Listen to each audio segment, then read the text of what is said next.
It was a big party at Stadium of Fire on the 4th of July. It's so worth it in the end. And one of the dancers is 17-year-old Mackenzie Harvey. The energy and the adrenaline it's all so fun. It's good. It's a good time. Mackenzie and some of her fellow dancers are part of Intensity Dance Team here in Heber City. They practiced at the studio for weeks and then at the stadium for long hours in the days leading up to the event. So when something crazy happened to Mackenzie, she knew the show still had to go on. I was so shocked that I would have never known that would have happened to me. So crazy. Let me show you what happened. Here's Mackenzie standing in formation when fireworks went off. It happened so fast. I remember seeing the fireworks going into the crowd in different places, and it came right behind me, so I wasn't expecting it at all. I was just in shock, like it hurt, like it sent a shock through my body. Fireworks hit Mackenzie, leaving her with burns on her arm and her leg and a well on her back too. But she still had a routine to perform. I was just thinking, oh, there's no way I put in all that work and I'm not gonna go perform it. I was so excited and pumped. Her dance studio director, Carissa Mullen, was with Mackenzie helping her get taken care of. So we go to the EMT, she gets checked out, and they're trying to do their job, but she's like, yeah, can we make this quick? I need to perform. And I said, yeah, can we just wrap it up? And then if we're still in pain, we'll come right back. We just need a quick wrap up and then we'll go. She got bandaged up and went back to doing what she loves. And we went back out and she got in position and she nailed it. And she did a fantastic job on her routine. Mackenzie tells me she's still processing everything and is just happy to be okay, and also proud of herself for going back to dance. The fact that I had that stamina and endurance to keep going, and I'm glad that I'm strong enough to do that. Michael Duggar showed us the view from his home near the top of Berkmont Mountain. Normally, he can see Table Rock Mountain and Lake James, but today smoke surrounds his home, and firefighters are stationed nearby with hoses and water for protection. They've done a great job. They come in here and told me that they were here for us on the mountain to make sure nobody lost their homes or anything. Firefighters from Salem shared these photos of the fire overnight. They got the call after viewers say they could see someone shooting fireworks on the mountainside for nearly an hour last night. The North Carolina Forest Service is setting back burns in an effort to contain the fire that quickly grew in size today. They've been able to use dozers in some areas, but in others, hand crews are cutting lines on the mountainside with the heat index in the triple digits. The heat is terrible on us. Thank God that the community has come around and helped us with hydration and food.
Firework debris is littered throughout this Northwest Side alley, a 4th of July family tradition turned tragic when fireworks killed 34-year-old Earl Laurie, a father of 2 young children with a third on the way. He went light it up, but he went down like this, straight to the fire. But then when he lighted up, he take too long to back up, and the thing broke and hit him right in the face. Laurie died instantly in front of his family. His mother tells us he was a great son who always helped her. Firework remnants were not just in the alley, but in nearby streets in the Belmont Gardens neighborhood. Residents say several people were setting fireworks off all night. It's a terrible tragedy, and I feel so sorry for the people around and his family, but I think that there's so many people doing it. You're doing it over and over again. There's bound to be an accident. They're explosives. For the Chicago Fire Department, it was a busy night all over the city. 2 homes went up in flames in Inglewood, sparked by fireworks. In addition, multiple garages, garbage cans, porches, and other kinds of property were damaged. Citywide, there was an overwhelming response to the fireworks in Chicago. I think at the minimum we have 13 confirmed fireworks-related fires, and that's just a conservative estimate at this point. That number will increase over time as the reporting comes in. CFD says it was the most fires caused by fireworks in at least 20 years. Fortunately, no one was severely injured in the fires. And though fireworks are illegal in Chicago, they are easily accessible over state lines. Flames and heavy smoke seen pouring out of a Levittown home early Thursday morning on the 4th of July. Detectives say they quickly determined it was caused by a firework. Neighbor Roberta Quintana took the video. He says it was around 8:30 in the morning. We heard the firecrackers going on early. Apparently, they were eager to celebrate the 4th of July. Police allege 33-year-old Karyamjeet Singh, who rents the first-floor apartment of the Red Maple Drive North home, gave his 11-year-old son a firework and told him to ignite it. Detectives say the firework then malfunctioned and caused a detached shed to go up in flames. Then it spread to the family's home. It's a big error in judgment. Parents should be really taking care of their family and really making sure they don't do the wrong thing. Singh was seen leaving arraignment court Friday afternoon. He is facing a long list of charges, including arson, reckless endangerment, and endangering the welfare of a child. Neighbors say the father should have known better. There's a time and a place for everything. Neighbors tell us that the fire also displaced a single mother and her daughter who rented the apartment on the 2nd floor. The fire also spread to the home next door, which is where Maya Ramos lives with her family. I'm just grateful that I wasn't home and that no one was hurt. She says she was at a friend's home when the fire broke out and her parents are away on vacation. I got a text from my neighbor that there was a huge fire and that our house had been melted from it. Now stuck cleaning up more than just firework remnants, but debris from 2 house fires. From Levittown, Long Island, John Diaz, CBS 2 News. The young man who I spoke with is currently in Gainesville as doctors are trying to save his hand. Firefighters say even though it's after July 4th, people are still going to be lighting those fireworks off, and they have simple warnings for people who are going to do so. It was crazy because I seen it on the news the other day about you guys sharing about the safety of fireworks, and it's so crazy, a blink of an eye, it happened to me. I'm talking with Zion Thomas from a hospital bed in Gainesville. So in a way, you're trying to help others. Yes, sir. The picture is far too graphic for TV, so we blurred it, but Zion Thomas says a firework did this to his hand. Makes me feel like I need to pay attention more with things like that, but I'm thinking, hey, just like anybody else thinking it's a firework, going to be okay. And turns out I wasn't. I lost my hand almost, basically. I lost my front teeth. It's chipped. My wrist is broken. My other hand, my palm is fractured. So it's pretty serious when it comes down to fireworks. Thomas tells me the firework may have been expired. The Jacksonville Fire Department says that's not information they're able to confirm. But Captain Eric Proswimmer says they did respond to his home as well as others. We definitely had calls. I know there was some serious calls where people took serious injuries as a result of fireworks. According to the Consumer Product Safety Commission, in 2023, 9,700 people went to the hospital after being injured by fireworks. 35% of them suffered injuries on their hands. Tragically, 8 people died last year from injuries related to fireworks. Captain Proswimmer says people lighting off their leftover fireworks should be extra careful and definitely don't hold them in your hand. Tell me something that will stop me right there. It's going to happen to you. You can say it. That it's not, it's going to happen to you. Look, man, I know people are going to be shooting off fireworks tonight. If you could have them hear one thing before they do anything tonight, what would you tell them? Be safe. Be safe. Be on the lookout. check your fireworks. Reporting for Channel 4, Jonas the local station. It changed your life in literally less than a second. Being one of the most dangerous holidays, the 4th of July always comes with injuries. But a few years ago, for Mark McCormick, it changed his life forever. I was being dumb and like just playing with fireworks and shooting off mortar shells and doing things like that and holding the cannon, and the cannon had bent, and it bent, I didn't notice, and it went off in my hand. McCormick says his friend rushed him to the hospital where he began fighting for his life. I immediately got a blood transfusion because I had lost so much blood, and then after that I had to wait 10.5 hours for surgery. McCormick says when he woke up, he was just expecting some cuts and bruises. Yeah, that's definitely a benefit. I had high hopes because the doctor never really talked to me. They had a gigantic cast on my hand, and I could still feel it. And whenever they took the cast off, it broke my heart. Doctors had to amputate his hand and about 14 inches of his arm. But he says the hardest part was still yet to come. I was told by the doctors I was supposed to take 6 months off of work, and I'm supporting a whole household, everything. I owned a home, everything. I lost everything because of it. And now my family's separated.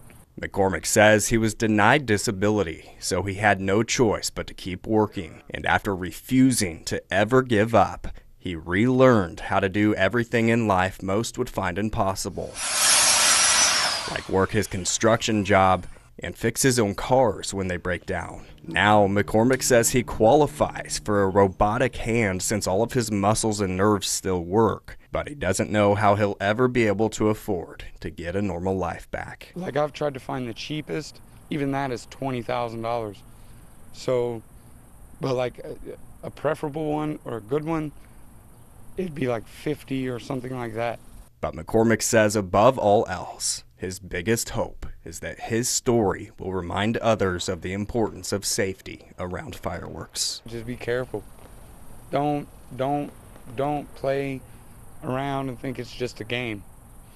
Because just like I said, at any given moment, it could change.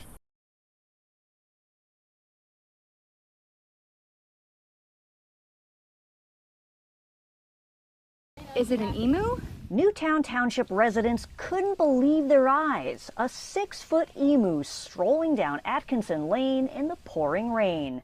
Owen Lentz saw it the night of July 4th. I was scared because it had it kept opening its mouth and it had really long talons or claws on its feet. Neighbors tried to corral it. By the time police arrived, the flightless bird had retreated into the woods. I think it's crazy, and I think it's still out in those woods out there. The emu originally escaped from this farm called Earth's Best Organics about a mile away, where they raise emus for their eggs. Rosie Alfaro is the emu's owner. She was all the way in the back. We already secured her enclosure. She busted through the fence. She got so spooked out from the fireworks.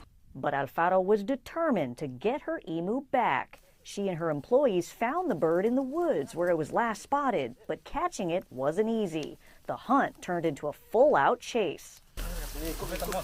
They repeatedly tried to lasso the emu, but the bird simply ran away. Minutes later, success. CBS News Philadelphia was the only station there as employees hauled the 150-pound bird out of the woods and into this trailer. Back at the farm, the bird was carried to its enclosure. Alfaro says she's going to take the emu to a vet to check for a possible leg injury. It was the end of a wild day. And how do you feel now? Much better. One less thing to worry about. Alfaro is taking steps so this doesn't happen again. She says she's planning to bring her emu from its outdoor enclosure to an indoor enclosure the next time there are fireworks so the animal doesn't get spooked. In Newtown Township, Madeline Wright, CBS News, Philadelphia.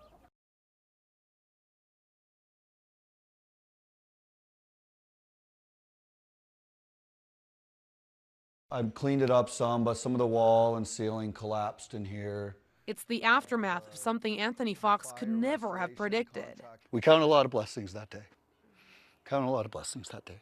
Fox and his fiancée Nicole were hiking with their dog in Estes Park on the 4th of July when they got a call. All we could hear is Westminster Department, fire, house is on fire. Their home of 5 years, charred from the flames. We have roof and wall sections collapsing, no front door frame because they had to kick that through to get in to look for survivors. Flames, they say, were caused by their neighbor setting off fireworks in between both of their homes. He could have killed us, he could have killed our pets, and we lost our home because of some reckless kid. The couple says they almost lost their cat, Apollo, who was trapped inside the home when the fire started. But one deputy sheriff was able to get him out. Now we're out of a home, but at least we have our family, which is what's important. Westminster police shared this mugshot of Gabriel S.B. Ocean, Fox's neighbor, who was arrested at the scene and charged with first-degree arson. He was later released. This gentleman is charged with arson and is at home sleeping in his bed while we're trying to gather the remnants of our lives that he destroyed, sleeping out of a hotel room. The couple is now crowdfunding to help get them into a new home soon. Like, seriously, if you don't know how to control a fire, don't start one. You know what I mean? You could cost someone their home and potentially cost someone their life. I was one of those horror stories that I was always told about, like, hey, stay away from the fireworks, you're gonna blow your hand off. Quite literally, that exactly happened. But Riley Baumgartner's story is different. He was at a family friend's 4th of July event where fireworks were being set off. Riley says someone there was intoxicated and threw a sparkler bomb. When I seen them like light it and just toss it a few feet in front of them, I was instantaneously scared. I was like, as soon as this thing goes off, they're blind or dead. But the scariest part, 2 young children ran toward it, and Riley jumped into action and grabbed the lit firework. I went to go throw it, and as soon as I got about here, boom. And I was like, oh, whoa. And I looked down, and there was just nothing there. Medics rushed Riley to Harborview Medical Center. Surgeons had to amputate his damaged right hand. He also suffered burns on his body. I ran out there and I just put myself in front of it because I'd rather it be me than anybody else. After 5 days, Riley is now out of the hospital and just beginning his recovery. Yeah, I know. And the realization that his life is changed forever. I just gotta do this at least 3 times a day, every day for 30 minutes. Doctors say he can't work for 2 months. I called my job. I'm a lifeguard. I'm not going to be able to lifeguard anymore. I can't give someone CPR without a hand. I can't swim good without a hand. The accident taking a physical and emotional toll. I want to be able to take care of myself. I want to be able to stand up and not hurt. I want to be able to tie my pants and tie my shoes. But there's one thing getting him through the pain. Knowing that the kids are okay is really the only thing that's keeping me going. The West Tex Connect Fireworks Spectacular last night was something many Abilenians were looking forward to, but no one expected to go up in flames. K-Texas reporter Copeland Welch spoke to one attendee that saw it all. It kind of turned into this. Some residual fireworks going off, and then the fire in the back. That was Gabby Murphy, one of the many attendees at the West Tex Fireworks Spectacular on Wednesday night. Murphy told us she took her family to the show to enjoy fireworks, but instead, they had a scary experience. They just kept going up and up until you couldn't see them, and then they started kind of falling down. And I was like, let's hope they're not towards us or, anything like that. Murphy says the chaos continued after the drone show. She told us when the fireworks started, it was obvious things were not going as planned. You can tell right off the bat that they were having a malfunction. Things were popping off super close to the ground. And then all of a sudden you can see red. And I was like, something is on fire. They got it put out. They were like, okay, they continued. Another fire started and it kind of grew pretty big, and they just kind of was like, ending the show slowly. Drones falling from the sky is something no one wants to see. But Murphy says her greatest concern was the safety of her kids. Honestly, the biggest thing we told our kids was if you hear or see one hit the ground, pretty much get under the truck, because you just don't know what's going to happen after that. That's a lot of drones to be falling out of the sky.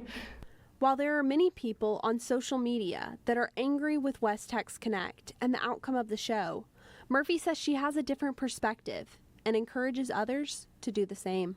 I view everything from outside the box is what I would call it, and I was like, well, we can't complain too much. You know, they tried their best to put on a show. They spent lots of money, lots of time, and try not to be so angry. Like, don't just look at it from your point of view, look at it kind of from everybody's point of view. Murphy says she hopes West Tex Connect will consider a new and safer location for the fireworks spectacular in the future. At a stadium, everything was just so packed that if something worse were to happen, it would be really hard to move that amount of people quickly and safely. Copeland Welch, K-Texas News. West Tex Connect gave the following statement in part. Safety is our top priority with the West Tex Connect Fireworks Spectacular. The fire that occurred at the event this year was a brush fire that was contained by the Abilene Fire Department. There were no injuries or evacuations needed.